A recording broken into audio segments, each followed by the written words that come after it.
Well, it was lost in plain sight. A Chinatown in downtown St. Louis that existed for nearly a century. Now, it never made it to the history books. It barely even made the news.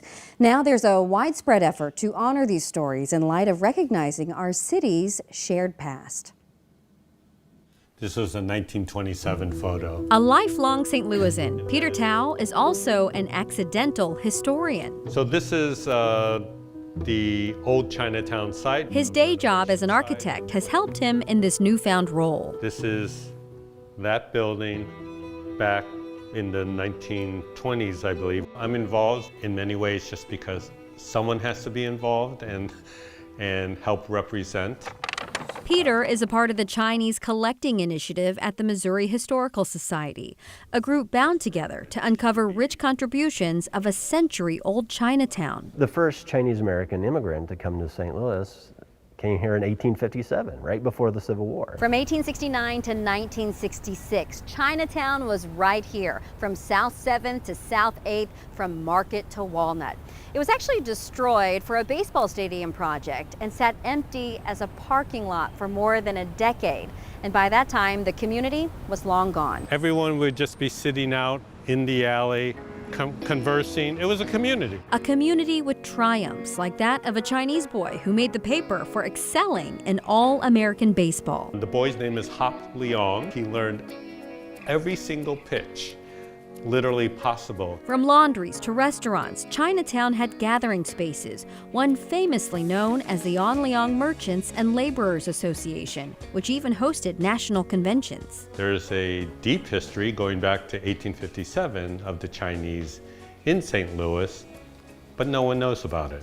So it needs to be told. If I may, Board Bill number 32, which should be on everyone's desk, is a bill that would authorize an honorary street name, An Leong Way. 155 years later, history that was once buried could soon be seeing the light of day. As a lifelong St. Louisan, didn't even realize that we had Chinatown here in our city. Alderperson Kara Spencer is sponsoring a measure that would honorarily change a portion of 8th Street to An Leong Way after that popular gathering place. And so with that, Every board member at the meeting supported the bill's introduction. to me, I'm almost shocked that we haven't done this yet, that here we are doing this. But I'm hoping that with this effort, we can not only educate our policymakers, but provide some signage and really some historical markers that can educate the general public on what was here and to help imagine that history. It may have started serendipitously, but the work has an intentional future,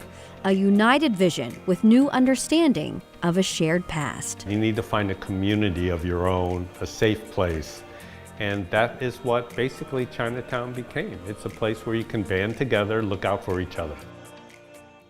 We should mention that if this happens, like if the renaming happens for 8th Street just between Market and Walnut, several weeks out, but looks like it might go through. It's fascinating to hear your story because there's so many things that I do nothing about when it comes to, you know, the Asian population in St. Louis. And I know now a lot of people look at the western edge of University City as the Chinatown area, so to speak, because of the restaurants and things like that there.